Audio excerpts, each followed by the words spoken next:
Hi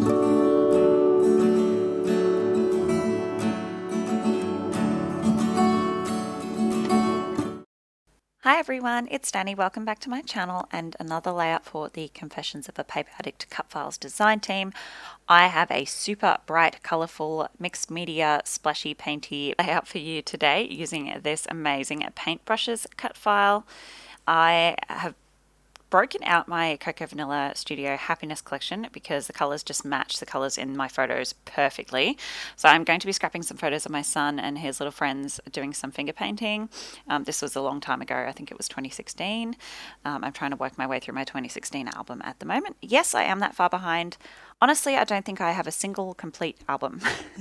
So I don't usually work chronologically, but I am kind of doing that a little bit at the moment just to try and get some of my albums somewhat finished. So I've gone ahead and backed most of those paintbrush handles with the wood grain from the collection. I didn't back all of them. You can see there's a couple where the handles aren't completely finished. That's because that part is going to hang off the edge of the page. So it doesn't matter. I actually backed a lot more of the handles than I needed to, and I do save some of the cut file that I cut off for another layout. So don't worry about that. It's not being wasted. So I'm just going through now some of the coloured papers. I have picked somewhat solid colours because there's going to be a lot going on. They're very bright. The whole layout will be very bright, so I didn't want too much of a pattern back here. But I really love the wood grain on the handles there, and I'm just going to alternate the colours that I used in the heads of the paintbrushes to back the little strips on the handles of the paintbrushes. So I've just gone through, I did the trace and then cut method. I've been using that more lately than the stick and then trim. I just find that, I don't know, it really depends what mood I'm in, but I find that if I glue and then trim, I'm more likely to damage the cut file. So I've just been enjoying the tracing method a little bit more. So I'm taking this paper from the Happiness collection. It's that beautiful rainbow stripe, and I'm going to kind of layer my white cardstock at an angle on the top. I'm just distressing all the edges first, making sure they're nice and textury. And I'm going to have my cut file like that at the bottom right corner. I'm coming up onto the white cardstock, trimming down my photos a little bit. I was really hoping to get all three of these photos on the layout, but with the design I really wanted to do, I just couldn't squeeze them all on, but I do get 2 photos on there, so I'm pretty happy with that. I'm just going to put aside one of the photos and have them in a Project Life page. So when I do my albums, I have a mixture of full-size layouts and some kind of smaller, like tip-in layouts. And then I have pocket pages as well with all the extra photos that I don't want to not include, but aren't really, I guess, up to my standards for a 12 by 12 layout. Not even that. If I did a 12 by 12 layout with all the photos that I wanted to scrap, I just would never, I would have 100 albums a year. So I try to keep only the really special photos for layouts, and if I can, I try to do multi-photo layouts. Doesn't always work, but you know. So now I have just glued that cardstock down. I wasn't sure whether I wanted to do stitching, so I just used wet glue. I don't end up using stitching, but I do. Honestly, I just find wet glue a little bit easier because it doesn't stick right away. Tape sticks down straight away and you can't move anything, so I just find wet glue gives me a bit more wiggle room. I'm just going ahead and trimming off as much of this paper as I can, really roughly, as you can see. I'm not being too careful. I just want to save as much of it as I can because I don't have a lot of this paper left, and I love this collection. So you can see earlier I took my pencil and I just drew some guidelines for where I want to do my kind of paint strokes, and now I've just taken a craft knife and sliced some cuts in my paper.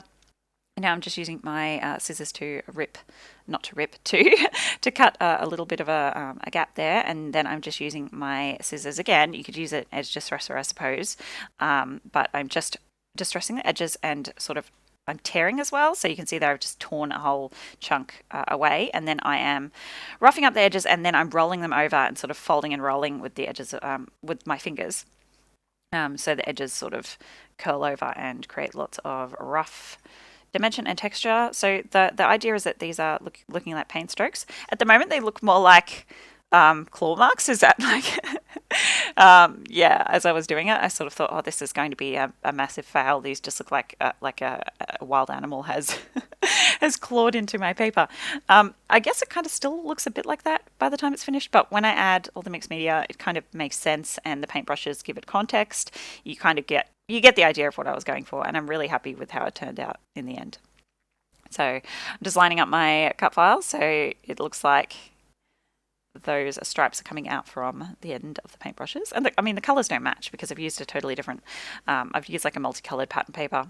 That is like the mixed media pattern from the 6x8 paper pad that I've used to back those tears. And then I just popped a bit of foam behind all the tops of the paintbrushes so they stand out. And now I'm coming in with my Distress Oxides, and this is the fun, messy part. So I'm just smushing it onto my mat there, and then adding a few drops of water, just enough to make it splatter, but not enough to dilute the colour too much. And water reacts really nicely with these Distress Oxides. I really, really love them. And you literally, the ink pads are so wet that you literally just have to smush it once down on your messy mat and heaps of ink comes out. So I really, really love these. So much fun to play with. So I used Picked Raspberry, and this one is Mermaid Lagoon. No, it's not. It's Peacock Feathers. This one's Peacock Feathers. So it's a little bit of a tealy, greenish, aquary colour. I think Mermaid Lagoon's more of a blue. So I'm just splattering, and then I'm using my paintbrush to add some bigger sort of splotches. This one is, I can never remember the name of this one, Seedless Preserves. So I only have 4 colours. You think I would easily remember, but I really love this colour too. It's more of it's almost a pinky purple, a mulberry colour. It's really, really pretty. So I'm just coming in with that as well, swishing that down. I actually meant to come in with some of my, I just recently got sponge sugar in the mist in the spray bottle, but I just totally forgot, and then by the time I remembered, I'd already put it away. So anyway, it looks really cool. I think now that I've added all the paint there, you kind of, I think it makes sense. So now my photos, I'm just going to back on some white paper. And as usual, I have the date on the back of my photo, so I've just sketched that down onto the extra bit of white paper there. The paper I use to back my photos isn't cardstock, it is a heavyweight digital silk paper. So it's still a paper, but it's just really nice, thick, really smooth, beautiful quality. I actually use this paper to make my Traveler's Notebook inserts. It's just a beautiful paper. So, but it's not as heavy as a cardstock, so it doesn't add too much bulk to my albums. So that's why I use that. Okay, so I think this photo I just back with a simple blue matte, and the other one I don't think I add anything to it at all because it is sitting on the white background. And it's so colourful. Your eye is really drawn to that photo. I think I just left it alone and just wanted to kind of highlight this photo of my little guy, his little face covered in paint. He's got a big smudge on his nose. It's so cute. It was such a fun day. The kids had so much fun. Okay, now I'm pulling in my title. It's going to be this Stay Unique. That's from the die cut title pack. It doesn't go there. I do end up moving it to the bottom, but that will be my title. In case you're wondering about the kids being basically naked, it's very warm where I live. I live in the subtropics. Most of the year, my kids run around not wearing much, so they weren't cold, don't worry.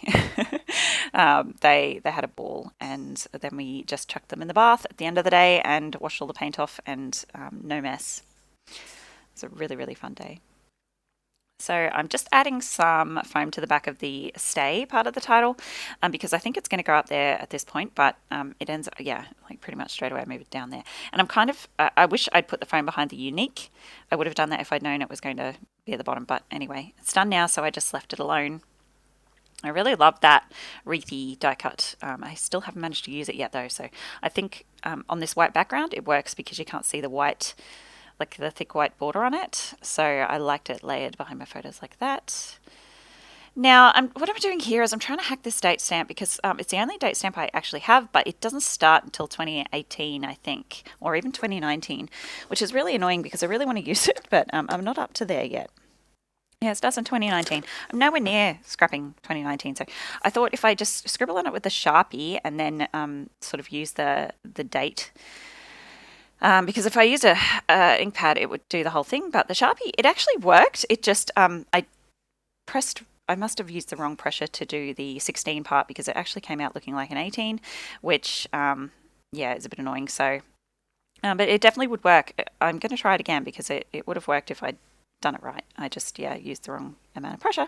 So what I did off camera just there is I typed up, I typed up the date and I just did a few lines of journaling while I was there on my laptop and printed that out on the same digital silk heavyweight paper that I used to back my photos.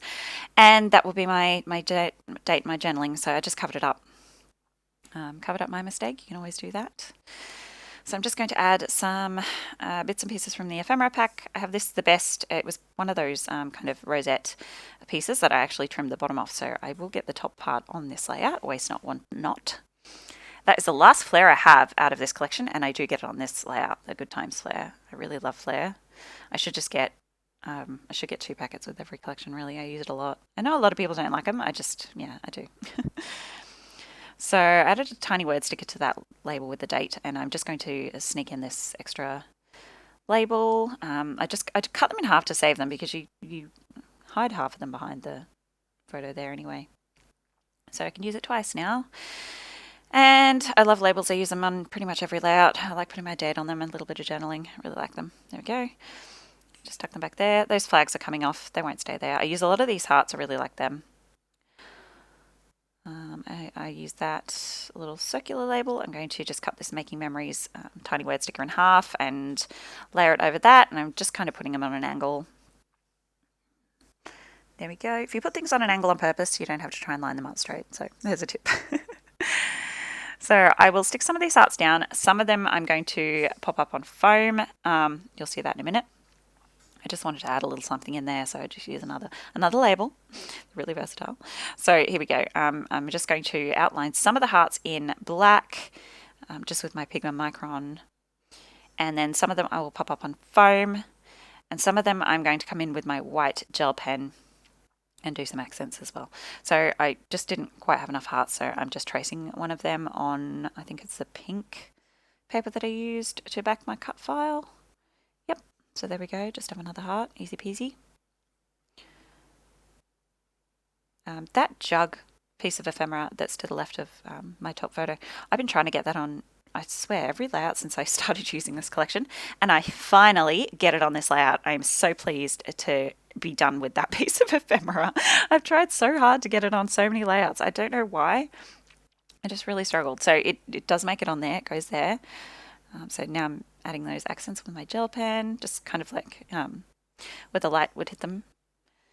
Just brings a little bit more interest.